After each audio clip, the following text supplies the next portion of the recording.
네, 안녕하세요. 컴퓨터 사초의 최우선 강사입니다. 자, 오늘은 또 엑셀에 대한 이런저런 얘기를 좀 하나 해드리려고 좀 자료를 준비를 해봤습니다. 물론 자격증이건 비자격증이건 다 비슷한 것 같아요. 자, 우리가 이제 엑셀을 이렇게 데이터를 이렇게 좀 이쁘게 쌓아놓고요. 그리고 어느 정도 데이터가 쌓이면 이제 데이터를 좀 분석을 해야 될 필요가 있거든요. 그때 데이터 분석을 한다는 개념의 어떤 경우가 좀 가장 빈번한지 그런 부분에 대한 것을 잠깐 설명을 좀 드려보도록 할게요. 자, 먼저 이렇게 첫 행의 제목이 있고 데이터의 나열을 제대로 이렇게 딱 쌓아놓은 데이터를 보시고 이건 좀 구분을 하셔야 될 것 같아요. 이 고객번호 같은 경우는 이제 문자고요. 이 검침일은 날짜입니다. 그 다음에 얘는 이제 물 이용 부담금은 숫자겠죠. 그죠? 그래서 여기는 숫자, 문자는 안 쓰겠습니다. 여기는 날짜, 숫자, 숫자, 숫자. 그 다음에 나머지는 이제 다 문자예요. 그럼 이제 분석이라는 것은 크게 두 가지가 있어요. 이제 엑셀을 하시다 보면 가상 분석이라고 해가지고 이렇게 하면 어떻게 될까 하고 예측을 하는 기능이 있고요. 그 다음에 요약 통계 분석이라는 게 있습니다. 요약 통계. 통계 분석이라고 하면은 어떤 걸 얘기를 하냐면요. 이제 여기를 잘 보셔야 됩니다. 지금 업종 같은 경우는 중복이 돼 있어요. 중복이라는 의미를 아시겠죠? 공업용이 여러 개가 중복돼서 나온다. 이 사업수도 중복이 되어 있고요. 이렇게 하겠습니다. 이렇게. 그 다음에 이 숫자는 건너뛰고 날짜는 건너뛰고 청구 방법도 현재 중복이 되어 있고 납부 방법도 중복이 되어 있죠. 이해 가시죠? 그리고 고객번호는 지금 고유합니다. 고유하다는 것은 중복이 되어 있지 않다. 그렇게 얘기를 드릴 수가 있는데 데이터를 이렇게 누적해서 쌓다 보면 문자 데이터의 경우를요. 좀 측면을 확인해 보면 고유한 그러한 열이 있고 중복이 되어 있는 열이 있습니다. 고유라고 하면은 중복이 안 되어 있는 경우를 고유라고 하죠. 그런 경우가 이제 있어요. 필연적으로. 예를 들어서 뭐 내가 학생부를 기록하고 있다 그러면 학번에 해당하는 게 이제 고유하다. 그렇게 의미를 좀 받아들이시면 좋고, 뭐 이름도 고유하지 않나요? 근데 이제 이름이 많아지면 동명이인이 생기니까 그런 경우가 발생을 했을 때 저희가 엑셀로 요약 통계 분석한다 그 말은요. 중복이 있는 열에 대해서 서머리 요약을 요구를 하는 것을 요약 통계 분석이다. 그렇게 얘기를 합니다. 자, 아직까지는 뭔 내용인지를 감을 못 잡으셨을 것 같아요. 그래서 제가 한번 예를 들어 드릴게요. 업종별, 즉 공업용, 가정용, 욕탕용 업종별로 사용량의 합계를 구해와라. 아시겠어요? 한번 써볼까요? 업종별로 사용량의 합을 구해와라. 이렇게 한번 요구를 했다고 가정을 한번 해볼게요. 자, 그러면 뭐 합만 구하겠습니까? 평균도 구하고 최대 최소도 구하고 개수도 구할 거 아니에요. 이렇게 합, 최대 최소, 평균 개수를 제가 이제 앞에서도 설명드렸지만 저희가 기본함수라고 하죠. 5대 기본함수. 그러니까 결국은 중복이 있는 그룹별자예요. 중복은 그룹이 되거든요. 공업용은 공업용끼리 모이고 그래서 중복이 있는 열에 대해서 어떠한 서머리를 기본함수의 요약을 저희가 구한다. 그게 바로 이제 요약 통계 분석이죠. 사용량만 구하겠어요? 전월 사용 금액의 합을 구하라 또는 평균을 구하라. 물 이용 부담금의 평균 합을 구하라. 사용 금액의 합을 구하라. 업종별로 이렇게 구하는 것을 말하는 거고 또 업종만 구하겠어요? 사업소별로 또는 청구 방법별로 납부 방법별로 이렇게 서머리 요약을 할 필요가 있다는 거죠. 그래서 어떤 사업소가 사용량이 물 사용량이 많은지를 분석을 해서 보고를 해야 되거나 그리고 업종별로 어떤 게 물 사용량이 많고 사용 금액도 많은지를 대비를 해서 뭔가를 차후에 계획을 도모한다든지, 그런 이제 어떻게 그렇게 하는 흐름이 좀 만들어지지 않을까요? 이해가 가시나요? 그래서 이제 이렇게 중복이 되어 있는 거에 대해서 서머리를 구하는 것을 저희가 이제 요약 통계 분석이라고 하는데, 그 요약 통계 분석을 구하실 때 가장 무난하게 쓰는, 조금만 엑셀을 좀 준비를 하시면 쉽게 수월하게 쓸 수 있는 게 피벗 테이블이라는 것을 좀 쉽게 쓸 수가 있습니다. 그 피벗 테이블을 활용하면 제가 이제 업종별 사용량의 합계를 한번 구해 보도록 할 건데요. 이제 피벗 테이블을 쓰실 때는 피벗 테이블을 쓸 수 있도록 저희가 이제 최선의 방법을 가지고 표를 작성을 해줘야 돼요. 이게 이제 무슨 말이냐 그러면, 이 표를 보시고요, 이 제목이 있지 않습니까? 지금 이 제목 때문에 뭔가 불합리가 발생을 합니다. 조금 이따 보여드릴 건데, 그리고 이 아래 서머리 요약 있지 않습니까? 이것 때문에 뭔가 불합리한 점이 발생을 해요. 그래서 어떻게 발생하는지 이제 제가 말씀을 드릴게요. 그러니까 시험을 안 보실 분들은 상관이 없는데, 시험 보실 분들은 이런 것을 놔둔 채로 작업을 해야 되고, 실무하실 분들은 이런 것을 앞으로는 하지 마세요. 삭제를 하시면 되는데, 시험은 이제 기존 데이터를 삭제하면은 0점 처리가 되니까. 그래서 어떤 불합리가 오는지 한번 보세요. 처음에 피벗 테이블을 작성하시기 전에 표에 있는 임의의 셀을 하나를 찍으시면 돼요. 내부에. 또 밖에를 이렇게 찍어도 되고요.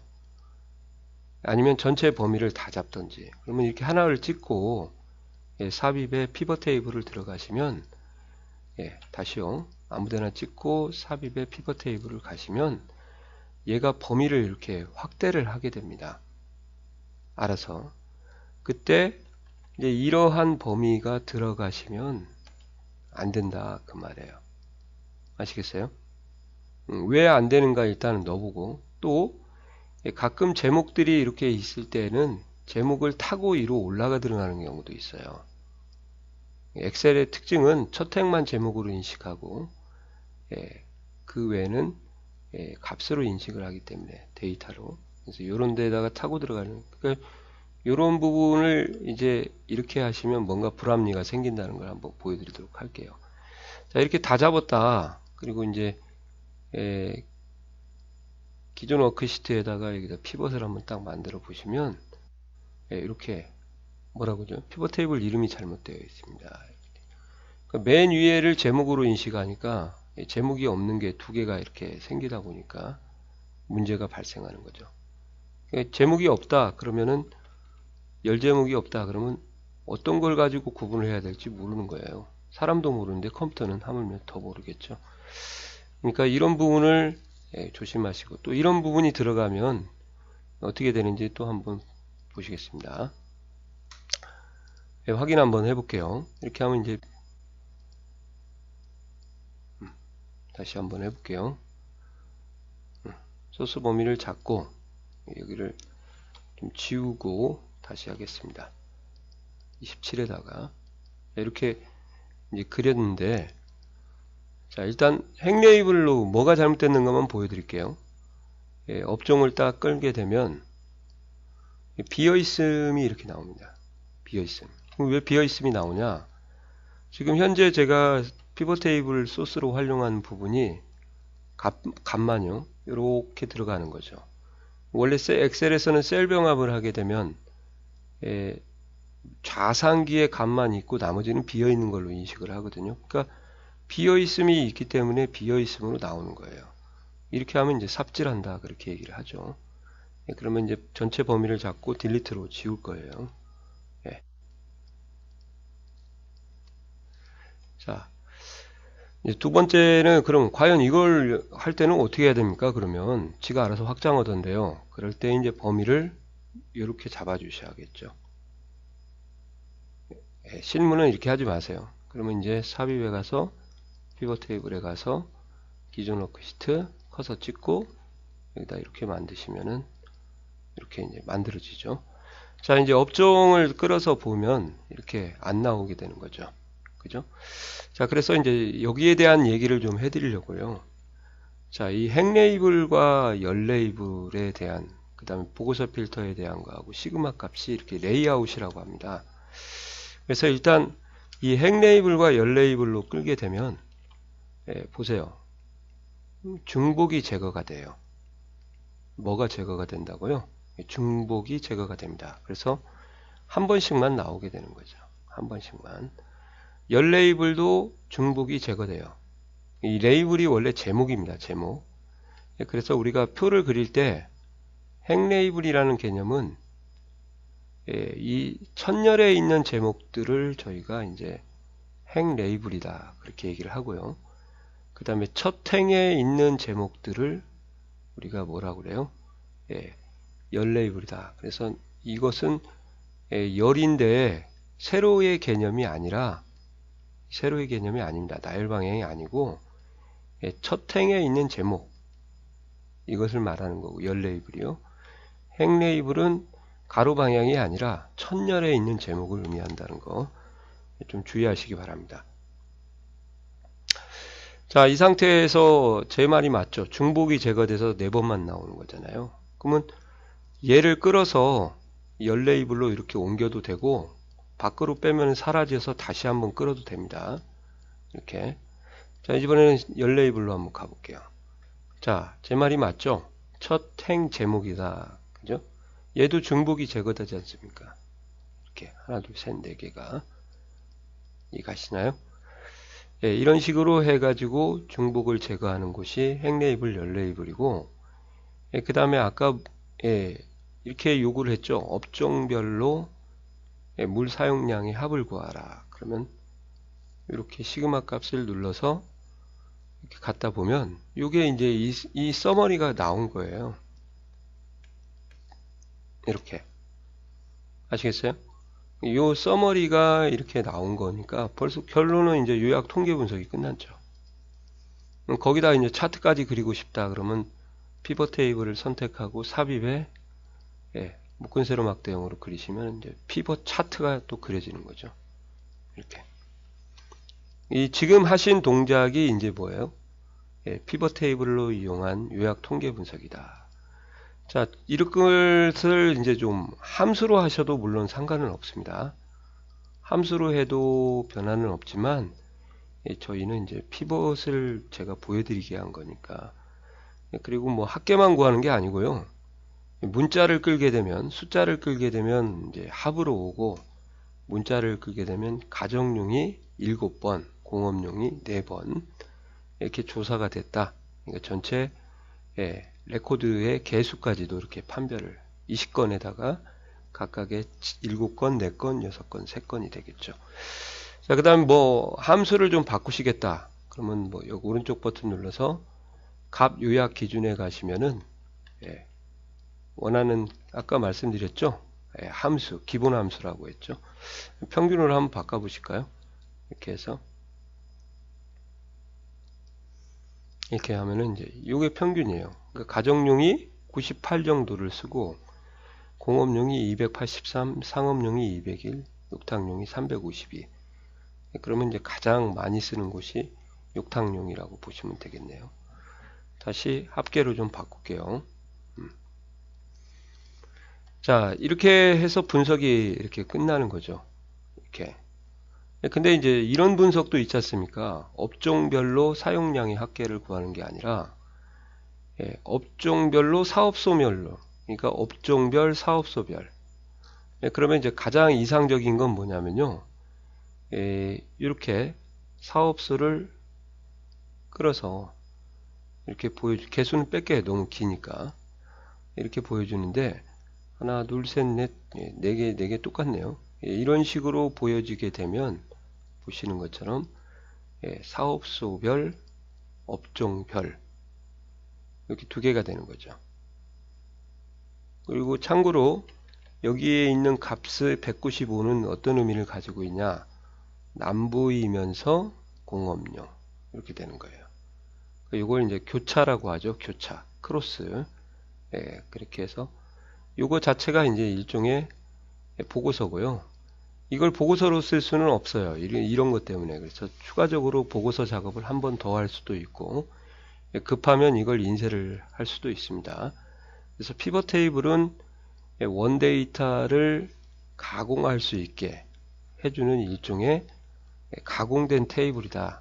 그러니까 완성되지는 않았지만 조금은 더 돌봐야, 손을 봐야 될 그러한 보고서 형태다고 보시면 되죠.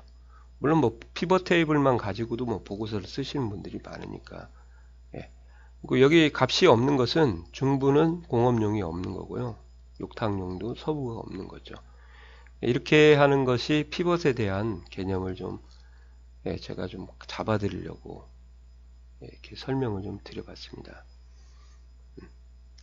어떤 내용인지 피벗에 대한 개념을 좀 잡으실 수 있겠어요? 이것도 뭐 맘만 먹으면 뭐 삽입해서 차트를 그리시면 이렇게 나오니까 아주 요긴하죠. 진짜로 요긴하죠. 그리고 이제 뭐 587, 즉 동부와 공업용이 교차하는 값이 587이라는 걸 알았어요. 근데 위에서 그런 거예요. 야, 세부 항목을 좀 가져와 봐. 이해 가시나요? 그렇게 되면 이 숫자를 선택을 하고 더블 클릭을 하면 내가 작업하고 있는 피벗 테이블 앞에 시트가 생기고요. 너비가 부족해서 그런 겁니다. 이렇게 시트가 생기고 거기에 공업용 동부라는 필터링이 이렇게 이루어지게 되는 거예요. 그러면 이제 여기에다 기본 함수만 적으시면은 공업용, 동부용, 공업용이고 동부용인, 사업소가 동부인, 뭐 물이용 부담금의 합, 사용금액의 평균 뭐 이렇게 나오겠죠. 이런 식으로 해서 필터링까지 적용을 할 수 있고요. 그 다음에 하나 더 제가 말씀을 드리면 청구 방법을 이렇게 보고서 필터로 끌게 되면 얘는 여러 항목 선택하면 이렇게 뭐 이메일별로, 지로별로, 핸드폰별로 이렇게 청구를 한다는 것에 대한 전체적인 것을 볼 수가 있습니다. 그래서 이렇게도 또 필터링을 좀 할 수가 있죠. 지로만 보여준 거고 모두 하면 모두. 여기서도 공업용, 뭐 가정용만 보여줘라. 아니면 욕탕용과 상업용만 보여줘라. 그러면 이렇게 하고 욕탕용, 상업용 이렇게 하시면 이걸 우리가 필터링이라고 합니다. 이것을 자동 필터라고 하죠. 필터라고 하고 아까 같이 이렇게 더블 클릭하는 것은 어떻게 보면은 이제 고급 필터의 개념이라고 보시면 될 것 같습니다. 이해가 좀 가시나요? 그래서 이런 부분이 만약에 시험에서 나오면 얘는 제껴두고 잡아야 됩니다. 범위를. 이거 잡았다가 나중에 후회하죠. 절대.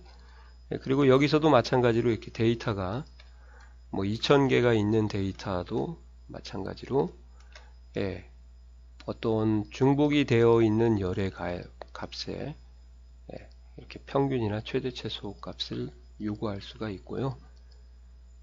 이런 식으로 피벗 테이블을 관리를 하시는 거죠. 그리고 이제 뭐 계산식을 활용을 해 갖고 기존에 있는 열에다가 추가적으로 열을 이렇게 하셔도 상관이 없어요. 이렇게. 그래야 뭐 연별, 월별 이렇게 또 분석을 또 조금 더 빠릿하게 그렇게 안 하셔도 되지만 나름대로의 이제 조금은 테이블을 좀 변형을 시킬 수 있다. 그렇게 이해하셔도 되겠습니다. 자, 요약 통계 분석에 대한 의미를 아시겠죠? 이제 그런 게 대표적인 게 뭐예요? 피벗 테이블이 있고 이제 부분합도 있는데 데이터가 많을 때나 그럴 때는 오히려 부분합보다 피벗이 좀 나은 것 같더라고요. 어떤 개념인지 이해를 하셨죠? 그래서 피벗 테이블을 공부하시기 전에 이렇게 요약 통계 분석이 좀 있어야 되고 그리고 그 요약 통계 분석을 하기 위해서는 뭔가 내가 데이터에 흔적이 남아 있어야 되는구나. 흔적이 있어야 되는구나. 그죠? 그 데이터가 이 지금 보고 있는 이런 형태로 그리고 이 데이터에 쓸데없는 것들을 이렇게 달아주면 안 되겠구나. 그래서 제목은 보통 일반적으로 안 쓰는 게 좋고, 꼭 굳이 쓴다고 하면 이제 이 사이에 비냉을 넣어주시는 게 좋죠. 그리고 여기도 왜 이렇게 좋은 피벗을 놔두고 이걸 왜 구해요? 보시면 알겠지만 여기 470만원이라는 것은 뭐 청구 방법을 모두로 나왔으니까 이렇게 하시면 이제 여기는 물 사용량이고 여기도 합을 구할 걸 그랬나요? 전월 사용 금액의 합을 구하라. 그러면 요거 빼고 이렇게 하시면 이게 476만 3천원이에요. 이게 아시겠어요? 이렇게. 그러니까 왜 피벗을 통해서 구하지 이걸 왜 구하는 거냐 그렇게 이해하셔도 될 것 같습니다. 원래대로 좀 해드리고요. 뭔 말씀인지 아시겠어요? 그래서 피벗을 가지고 이렇게 활용을 하시면 요약 통계 분석에 대한 것이 빠르게 오는구나. 물론 함수를 가지고 하시는 분도 있겠지만 함수보다는 좀 부담이 좀 덜하다고 보시면 좋을 것 같아요. 자, 이렇게 하고 이제 본격적으로 이제 피벗 테이블 강의를 좀 하도록 하겠습니다. 왜 이걸 써야 되는지 알아야 뭘 연장을 하든지 그러죠. 그리고 요거 하나 또 알려드려야겠다. 고객 번호에 대해서 사용량의 합을 구하라. 그런 건 의미가 없죠. 왜요? 얘는 고유하다고 했잖아요. 그러니까 여기 230 자체가 합인데 뭔 합의 의미가 있어요. 그래서 고유한 값에 대해서는 분석을 만약에 하신다고 하시면은 제가 볼 때는 정렬 정도 이렇게 해서 요거 또 포함하면 정렬이 안 됩니다. 이렇게 잡고 고객 번호로 정렬 정도만 하시면 좋을 것 같아요. 고객 번호 오름차순으로 이렇게 하면 그러면 좀 찾아보기가 좋죠. 나중에 이제 이런 것에 대한 개념이 액세스도 가게 됩니다. 액세스까지 확대해서 그죠? 그래서 요약 통계 분석에 대한 것을 좀 알아놓으시면 개념이 좀 잡히실 것 같은데 잘 모르겠습니다. 하여튼 수고하셨습니다.